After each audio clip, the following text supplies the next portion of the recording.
मैं Divya Deepak Tripathi Saraswati group of colleges के digital platform पर आपका फिर से स्वागत करता हूँ। दोस्तों, हम लोग डीएलएड चतुर्थ सेमेस्टर के सामाजिक अध्ययन विषय का हम लोग टॉपिक अलग अलग देख रहे थे, जिससे हमने राष्ट्रीय आंदोलन के बारे में हम लोग अध्ययन कर रहे थे। तो जो आज हमारा टॉपिक है वो आपका है सविनय अवज्ञा आंदोलन। इसके प्रथम चरण का हम इसके बारे में अध्ययन करेंगे। ठीक है, तो दोस्तों आज हमारे पढ़ने का उद्देश्य क्या होगा इसको हम लोग देख लेते हैं। सबसे पहले हम लोग सविनय अवज्ञा आंदोलन के जो प्रमुख उदय के कारण थे इनके बारे में अध्ययन करेंगे। दूसरा तक क्या है, सविनय अवज्ञा आंदोलन में कौन कौन से प्रमुख कार्यक्रम गांधी जी ने डिसाइड किए थे जनता के लिए, उनके बारे में अध्ययन करेंगे। तीसरा पॉइंट, सविनय अवज्ञा आंदोलन की शुरुआत कैसे होती है। ठीक है, वो कौन सा प्रमुख कार्यक्रम था जिसके द्वारा सविनय अवज्ञा आंदोलन की शुरुआत की गई। इसके बाद नमक सत्याग्रह का प्रसार कैसे होता है, भारत के किस किस हिस्सों में, गुजरात के अलावा किस किस हिस्सों में ये नमक आंदोलन आगे बढ़ता है, सविनय अवज्ञा आंदोलन की प्रगति क्या होती है, और अंत में गांधी जी और इरविन के बीच एक समझौता होता है, वो समझौता क्या होता है। ये प्रमुख पॉइंट हम इस पर एक एक पॉइंट करके हम लोग इस पर अध्ययन करेंगे। चलिए दोस्तों को स्टार्ट करते हैं। सबसे पहले हम उन कारणों के बारे में जानते हैं जो सविनय अवज्ञा आंदोलन शुरुआत करने के लिए उत्तरदायी हैं। सबसे पहले थोड़ा बैकग्राउंड में हम लोग चलते हैं। हमने पढ़ रखा था कि 1920 से क्या हुआ, सहयोग आंदोलन की शुरुआत हो जाती है। 1922 में फरवरी में गांधी जी क्या डिसाइड करते हैं कि वो क्या करेंगे, अंग्रेज उनकी बात नहीं मानेंगे तो वो एक आंदोलन चलाएंगे जो सविनय अवज्ञा आंदोलन के नाम से जाना जाता है। उसी समय चौरी चौरा कांड के कारण असहयोग आंदोलन बंद करना पड़ता है, गांधी जी को जेल भेज दिया जाता है और पूरा का पूरा कार्यक्रम स्थगित हो जाता है। उधर देखते हैं गांधी जी जैसे जेल में चले जाते हैं, उसके बाद भारत लोग अपने भारतीय जितने भी कांग्रेस हो गया या अन्य पॉलिटिकल पार्टियां हो गई, वो लोग अपने हिसाब से क्या करना शुरू करते हैं, आंदोलन करना शुरू करते हैं। उन आंदोलन के तत्वाधान में अंग्रेजी सरकार द्वारा दमन किया जाता है। उसी समय भारत में आगे क्या सुधार होना चाहिए, इसके लिए एक कमीशन गठित होता है। कमीशन का नाम है साइमन आयोग या साइमन कमीशन।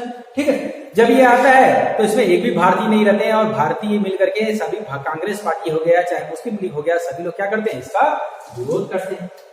इसके कारण जितने भी पॉलिटिकल पार्टी थी उनमें क्या था, जो ब्रिटिश सरकार थे उसके प्रति घृणा की भाव आ गई थी कि हम लोग का ये लोग ध्यान नहीं दे रहे हैं। ठीक है, दूसरा क्या हो गया, उसी समय हमने पढ़ा कि नेहरू रिपोर्ट कांग्रेस के द्वारा बना के प्रस्तुत किया गया, इसको पूरा का पूरा क्या कर दिया गया, अस्वीकृत कर दिया गया। अब कांग्रेस पार्टी के लिए एक नया आंदोलन करना ही करना था। दूसरा क्या है, उसी समय 1929 और 30 में विश्व में क्या हो गया, आर्थिक मंदी आ जाता है। आर्थिक मंदी के कारण क्या हो गया, व्यापारियों को घाटा लगने लगा, काफी लोग बेरोजगार होने लगे। ठीक है, तो जो कृषक थे उनकी पैदावार घट गई। इसके कारण क्या था, आर्थिक रूप से भारतीयों ने क्या किया, स्थिति अत्यंत दयनीय हो गई। उस पर ब्रिटिश सरकार क्या कर रही है, इन पर टैक्स लिए चले जा रही है। इस कारण सभी जो व्यापारी वर्ग थे, जो आम जनजीवन था, जो कृषक थे, इन्होंने क्या किया, गांधी जी का साथ देने का निर्णय किया। युवाओं में भी काफी अशांति का माहौल था। हम देख सकते हैं कि इसी समय 1920-22 के करीब भारत में क्रांतिकारी संगठनों का उदय होने लगता है। भगत सिंह और चंद्रशेखर आजाद जैसे युवा सामने आते हैं। एचआरए की तत्वाधान में अनेक क्रांतिकारी कार्यक्रमों का आयोजन होता है। तो युवाओं में ये जो युवा थे, जो चंद्रशेखर आजाद, राम प्रसाद बिस्मिल, भगत सिंह जैसे युवा थे, ये काफी पॉपुलर हो गए थे और युवा चाहते थे कि इनके मार्गों के द्वारा हम क्या कर सकें, हम जल्दी से जल्दी क्या कर सकें, हम स्वतंत्रता या अपने अधिकार प्राप्त कर सकें। तो भारतीय युवा वर्ग था, उसमें भी काफी अशांति का माहौल था। 1929 में क्या हुआ देखते हैं कि लाहौर अधिवेशन में कांग्रेस ने अपनी रणनीति चेंज कर ली और क्या घोषणा किया कि आज के बाद हम अब जो अपने डोमिनेंस की मांग करते हैं वो अब खत्म करते हैं, अब हमको क्या चाहिए, पूर्ण स्वराज की मांग करेंगे। इंग्लैंड में उसी समय सत्ता परिवर्तन होता है। ठीक है, और एक नई पार्टी आती है, लेबर पार्टी वहां पर आती है। और लेबर पार्टी जब आती है तो उस समय भारतीयों में ये जनमानस में ये उनको लगने लगता है कि लेबर पार्टी जो है क्या भारतीयों की हिमायती है, अगर हम जरा सा कोशिश करेंगे तो इस लेबर पार्टी समर्थक जो ब्रिटिश सरकार है वो हमको क्या करेगा, स्वाधीनता दे देगा। ठीक है, उसी समय दिल्ली घोषणा पत्र आता है। ठीक है, दिल्ली में घोषणा किया जाता है कि हम शीघ्र ही क्या करेंगे, भारत में उत्तरदायी शासन की स्थापना करेंगे। ये सब कारण था कि भारतीयों को लगने लगा कि हम जरा सा प्रयास करें तो क्या होगा, हमको स्वतंत्रता प्राप्त। और आखिरी में जब गांधी जी अपने 11 सूत्री कार्यक्रम इरविन के सामने सम्मुख प्रस्तुत करते हैं और उनकी ये साधारण मांगे जब इरविन द्वारा अस्वीकार कर ली जाती है, तब गांधी जी डिसाइड करते हैं कि अब हम क्या करेंगे, एक बड़ा आंदोलन चलाएंगे। और ये कुल मिला करके सविनय अवज्ञा आंदोलन के शुरुआत होने के उत्तरदायी कारण होते हैं। अब सविनय अवज्ञा आंदोलन की शुरुआत कैसे होता है? ठीक है, सविनय अवज्ञा आंदोलन और असहयोग आंदोलन में बेसिक क्या अंतर क्या है? सविनय अवज्ञा आंदोलन में क्या हुआ था, असहयोग आंदोलन की सारी चीजें थी, मतलब अंग्रेजी सरकार को क्या करना, सहयोग न देना, उनके विद्यालय में न पढ़ना, उनकी सरकारी सेवाएं न करना, ठीक है, उनको कर न देना, ये सब क्या था, असहयोग आंदोलन। प्लस इसके साथ ही साथ एक हिस्सा क्या रहा है, प्लस अंग्रेजों के जो अवांछनीय नियम है इनको तोड़ना, उनका विरोध करना, ये क्या है, सविनय अवज्ञा आंदोलन है। तो गांधी जी कहते हैं कि ठीक है, हम लोग अंग्रेजों का साथ नहीं देंगे, उनके बनाए हुए नियम कानून क्या करेंगे, तोड़ेंगे। हम गांधी जी के 11 सूत्रों में देखते हैं कि एक सूत्र क्या था, हमको नमक बनाने का अधिकार मिलना चाहिए, अंग्रेजों पर अंग्रेज जो नमक पर कर लगाए हैं उस कर को क्या कर देना चाहिए, समाप्त कर देना चाहिए। अब गांधी जी अपने 11 सूत्री मांग को जब इरविन के सामने रखते हैं, इरविन नहीं मानता है, तो गांधी जी ये अपने यंग इंडिया में एक लेख लिखते हैं। क्या लेख लिखते हैं कि मैंने रोटी मांगी थी लेकिन मुझे क्या मिला, पत्थर मिला, इंतजार की घड़ियां अब समाप्त हो गई हैं। पता हमने उनसे रिक्वेस्ट किया था कि हमको बेसिक नीड, रोटी क्या करता है, हमारी भूख मारता है, तो हमारी जो बेसिक आवश्यकताएं हैं मैंने बस उनसे उतनी ही कामना की थी, लेकिन बेसिक आवश्यकताओं से दूर है, उन्होंने हमको क्या किया, पत्थर मारा, ठीक है, हमारे आत्मसम्मान पर हमारे पर क्या किया, चोट किया है। अब क्या हो गया, अब जितना हम अंग्रेजों को समय दिए थे वो समय समाप्त हो गया है, अब क्या है, एक आंदोलन करने का समय आ गया है। 25 फरवरी 1930 में साबरमती में कांग्रेस कार्य समिति की एक बैठक होती है, गांधी जी उसकी अध्यक्षता करते हैं और ये डिसाइड किया जाता है कि क्या होगा, जल्द ही मार्च के महीने में हम लोग क्या करेंगे, एक बड़ा आंदोलन चलाएंगे। सारा कुछ डिसाइड हो गया, ठीक है, एक बड़ा आंदोलन चलना है कांग्रेस गांधी जी के नेतृत्व में। गांधी जी कहते हैं कि हमको जिम्मेदारी सौंप दीजिए, इस आंदोलन को कैसे चलाना है ये हमारा डिसीजन होगा। अब गांधी जी अपने वॉलंटियरों को तैयार करना शुरू करते हैं। गांधी जी रह कहाँ रहे हैं, गांधी जी रह रहे हैं साबरमती में।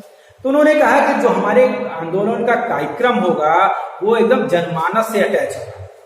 हम क्या करेंगे, छोटी सी अपनी डिमांड को लेकर के अंग्रेजों के कानून को तोड़ेंगे। और वो दिन आ जाता है 12 मार्च 1930 में। गांधी जी ने अपने 78, कहीं कहीं 69 लिखा रहता है, कंफ्यूज होने की जरूरत नहीं है, गांधी जी को जोड़ करके 79 लिखा है। अपने 78 वॉलेंटियरों को लेकर के, टोटल कितने हो गए, 79 कार्यकर्ताओं को लेकर के वो निकल पड़ते हैं, कहां से, साबरमती से। और कहाँ जाते हैं, गुजरात में ही समुद्र तट पर एक और जगह रहता है दांडी, दांडी नामक स्थान पर क्या करते हैं, चलना। थोड़ा बहुत मैप में देखते हैं, ये क्या है, गुजरात है, ठीक है, यहाँ हम देख सकते हैं मैप में क्या है, इसको हम लोग थोड़ा बड़ा कर दें, ये मैप में क्या है, ये गुजरात का हिस्सा है, ठीक है, इसी को हाईलाइट किए हैं।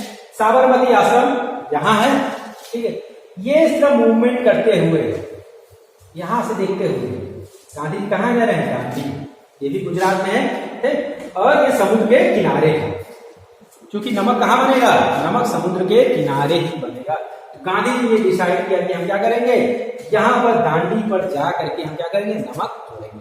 अच्छा ये देखिए, यहाँ से भी, यहाँ समुद्र पास था, तो गांधी चाहते यहाँ से यहाँ डायरेक्ट चले जाते, लेकिन उन्होंने क्या डिसाइड किया, इन्होंने इतना बड़ा रास्ता सेलेक्ट किया।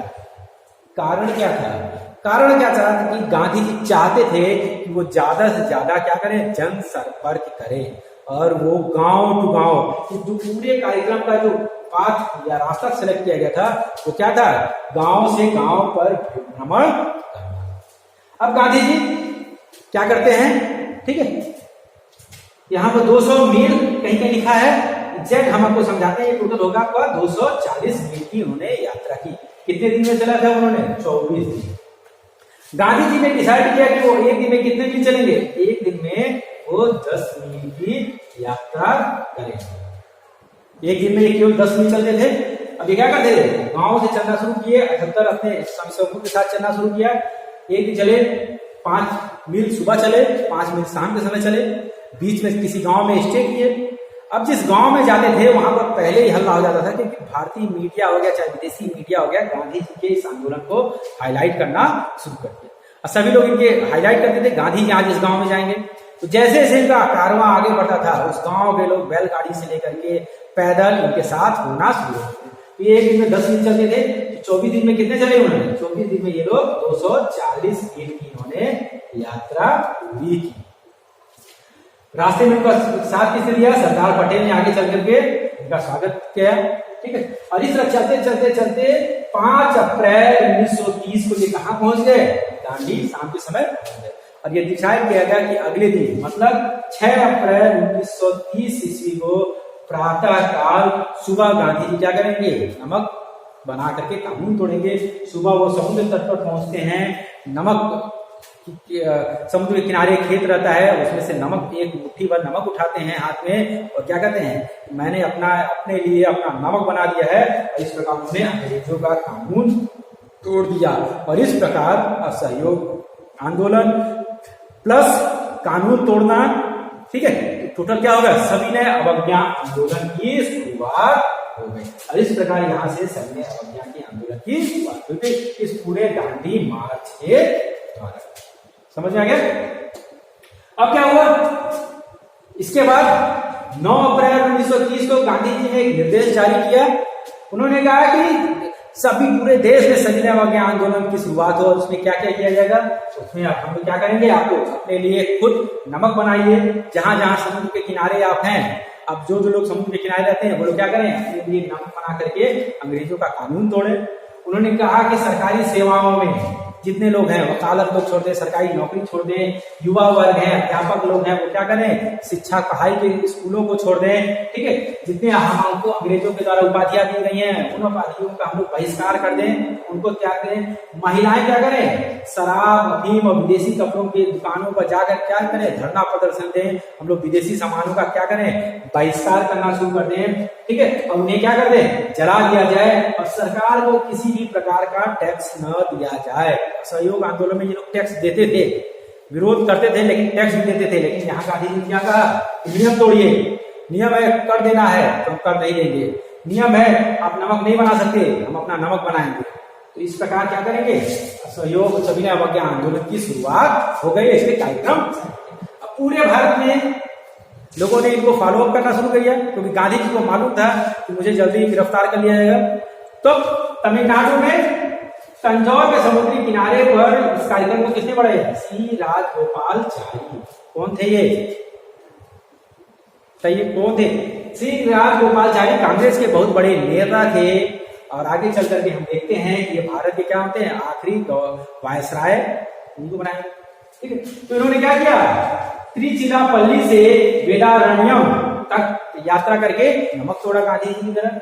मालाबार में के कलप्पम ने क्या किया? कालीकट से कोयनूर तक, ठीक है, केरल के पास जो मालाबार तक है वहां पर क्या किया? वहां पर नमक कानून तोड़ा। इसे देख रहे हैं आसाम में क्या हो रहा है? सत्याग्रहियों ने क्या किया? एक दल ने सिलहट से बंगाल से लेकर के नोआखाली समुद्र तक जाकर इन्होंने क्या किया? नमक बना के तोड़ा। उसी तरह आंध्र प्रदेश के विभिन्न जिलों में क्या हो रहा है? नमक सत्याग्रह के मुख्यालय के रूप में अनेक शिविर स्थापित किए गए और क्या किया गया? नमक बना के कानूनों को तोड़ा गया। अब इस प्रकार इस पूरे आंदोलन का प्रसार पूरे भारत में फैलना शुरू।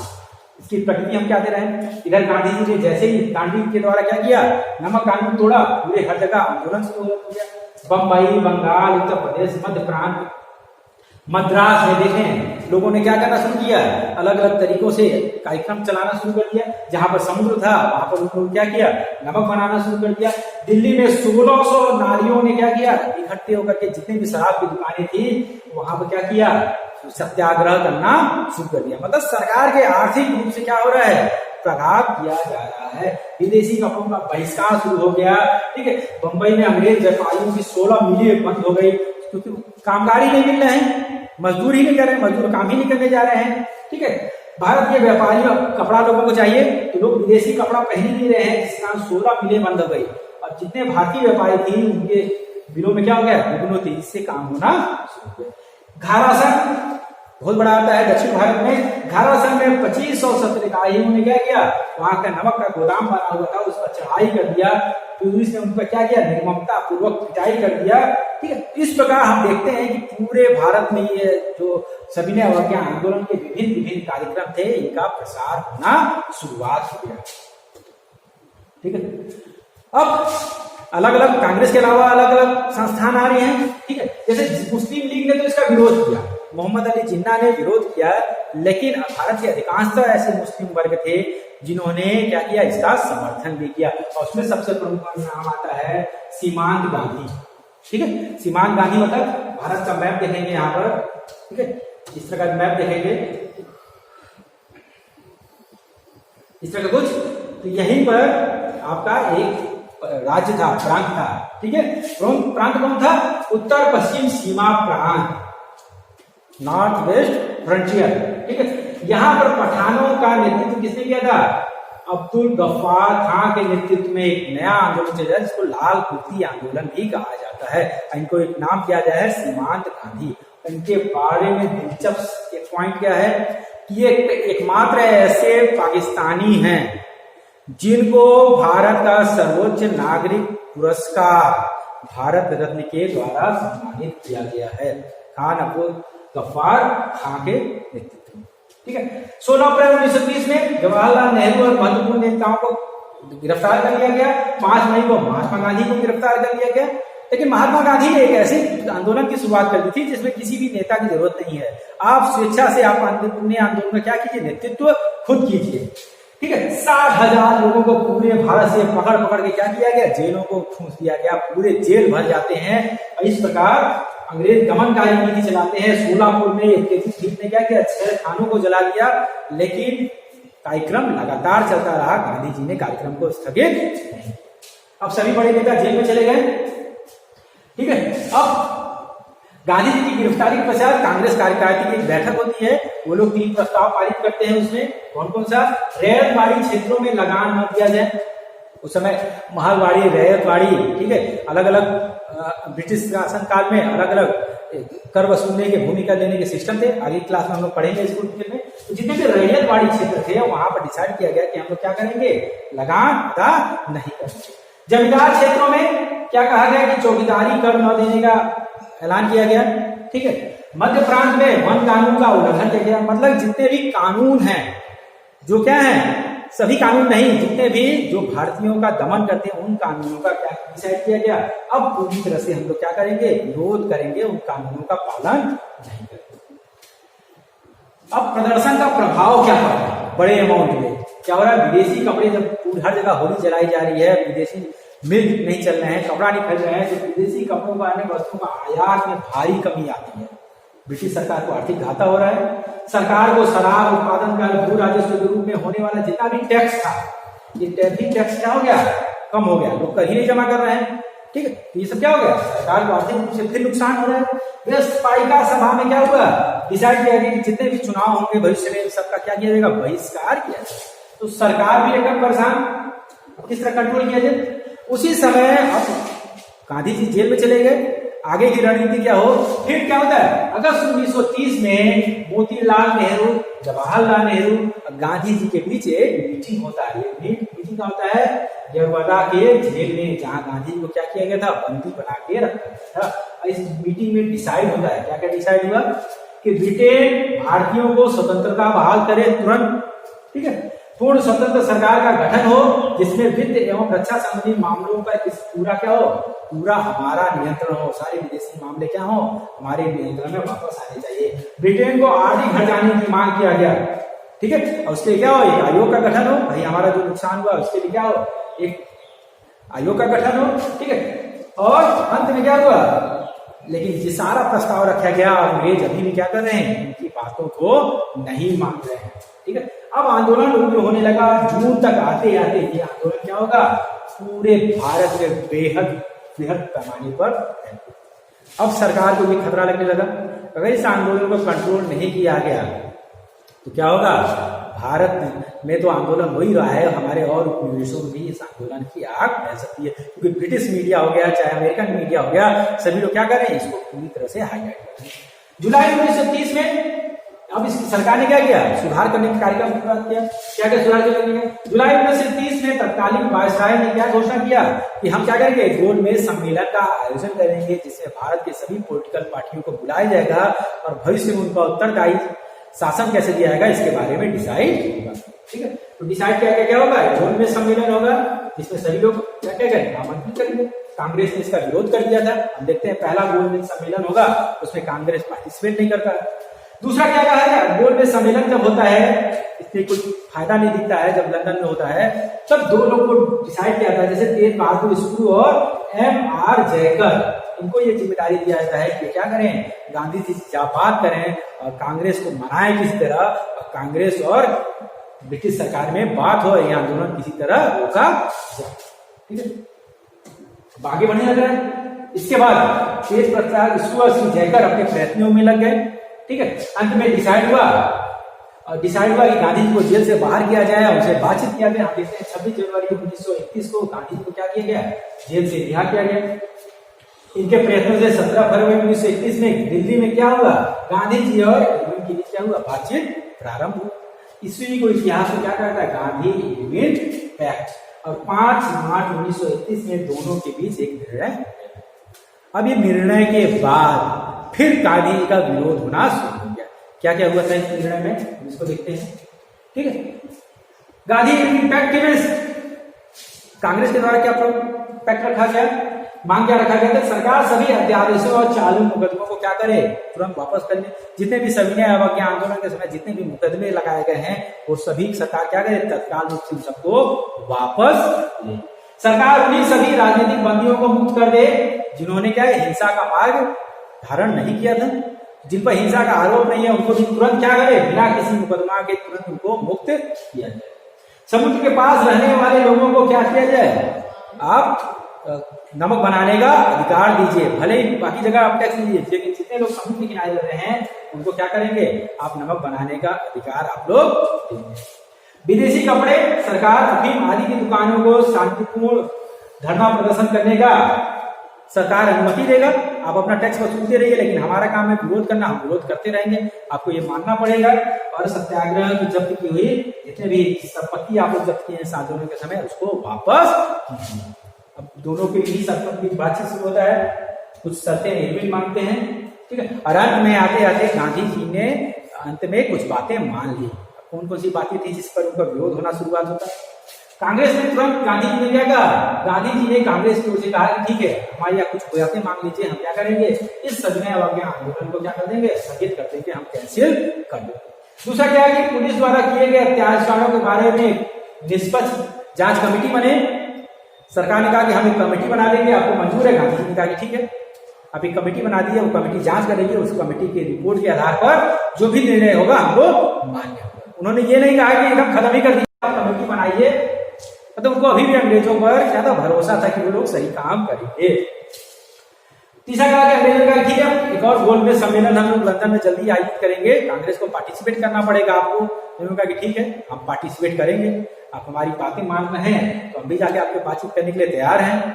ठीक है, कांग्रेस सबसे बड़ा अपना मुद्दा छोड़ दिया। गांधी जी ने बिना किसी पूछे क्या किया, अपना जो सबसे बड़ा डिमांड था, जिसमें पूरा का पूरा सविनय अवज्ञा आंदोलन डिपेंड था, उसी को छोड़ दिया। जैसे क्या, उन्होंने कहा कि कांग्रेस ने क्या किया, उत्तरदायी शासन हमको मिले, अल्पसंख्यकों को क्या हुए, अधिकार मिले। ठीक है, प्रतिरक्षा मामले, विदेशी मामले जो नेहरू जी ने कहा था कि भारतीयों को मिलने चाहिए, और कुछ वित्तीय शक्तियां, गांधी जी ने कहा दिया कि इस पर निर्णय लेने का अधिकार आपके पास होगा, हम इसके बारे में डिमांड नहीं करेंगे। सोचिए, पूरा का पूरा कांग्रेस स्ट्रेटजी बन रहा है कि हमको स्वशासन चाहिए, हमको पूर्ण स्वतंत्रता चाहिए, और गांधी जी क्या डिसाइड कर रहे हैं, गांधी जी डिसाइड कर रहे हैं कि उत्तरदायी शासन का हम डिमांड नहीं करेंगे, विदेशी मामलों में वित्तीय अधिक शक्तियों का जो है वो हम डिमांड नहीं करेंगे, आप अपने पास ही रखिए। प्रतिरक्षा के बारे में, अल्पसंख्यकों के बारे में निर्णय हम ले लेंगे, आप ही लीजिए। कितना बड़ा अब कांग्रेस में क्या गुजरा होगा, भारतीयों को क्या गुजरा होगा। ठीक है, कांग्रेस क्या करेगी, सब प्रकार के बहिष्कार आंदोलन बंद कर देगी, लेकिन क्या करेगी, अपने स्वदेशियों का प्रचार प्रसार करना जारी रखेगी। ये गांधी जी इन सब चीजों के बारे में मान गए, जाहिर सी बात है इसका विरोध होना था।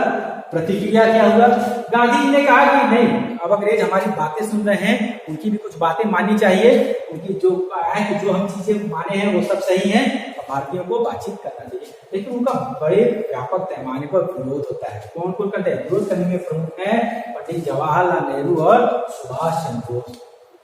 उन्होंने कहा कि नहीं गांधी जी आपने बहुत गलत किया है। गलत क्या किया है? हम कहाँ स्वाधीनता की बात कर रहे हैं, आप क्या कर रहे हैं? महत्वपूर्ण विषयों को किसके हाथ में सौंप दे रहे हैं? आप अंग्रेजों के हाथ में फिर से सौंप दे रहे हैं। और हम लोग 40 साल और गुलामी के हम लोग आंदोलन जो 5 साल में प्राप्त कर सकते थे वो हम क्या करेंगे? हम और उसको प्राप्त करने में हमको लंबा समय देना पड़ेगा। तो गांधी जी और नेहरू जी यहाँ से हवा होना शुरू कर दिए। ठीक है, जितने भी वामपंथी लोग थे, विचारधारा के लोग थे, सभी लोग गांधी जी को कहा कि आपने क्या किया? अंग्रेजों के समक्ष आत्मसमर्पण कर दिया। जो कांग्रेस का युवा वर्ग था वो पूरी तरह से अंतुष्ट हो गया, क्योंकि उनको लगता था गांधी जी के पास बेहतरीन मौका था। वो चाहते तो क्या करते, उसी समय भगत सिंह को आजाद करा सकते थे, लेकिन उन्होंने क्या किया? वो भगत सिंह के बारे में बात ही नहीं किया। ये सब चीजें होकर के गांधी जी का विरोध होना शुरू हो गया। लेकिन गांधी जी अपने धुन के पक्के बातचीत अंग्रेजों करने तैयार हो गए और वो गोल मेज सम्मेलन के लिए जाने के लिए लंदन तैयार। तो इस प्रकार आपका पूरा का पूरा सविनय अवज्ञा आंदोलन का ये प्रथम चरण अंग्रेजों के बातों में आकर के गांधी जी ने अपना बंद कर दिया। अगले क्लास में हम लोग पढ़ेंगे, इसके बारे में पढ़ेंगे, गोल मेज सम्मेलन के बारे में पढ़ेंगे। कुछ महत्वपूर्ण क्वेश्चन हम लोग देख लेंगे, जैसे सविनय अवज्ञा आंदोलन कब शुरुआत हुआ, सविनय अवज्ञा आंदोलन क्यों शुरुआत किया गया, सविनय अवज्ञा आंदोलन के प्रमुख कार्यक्रम क्या थे, और गांधी और लेनिन के बीच क्या इस बात का समझौता हुआ। इसी के साथ आज का क्लास समाप्त करते हैं हम लोग। धन्यवाद।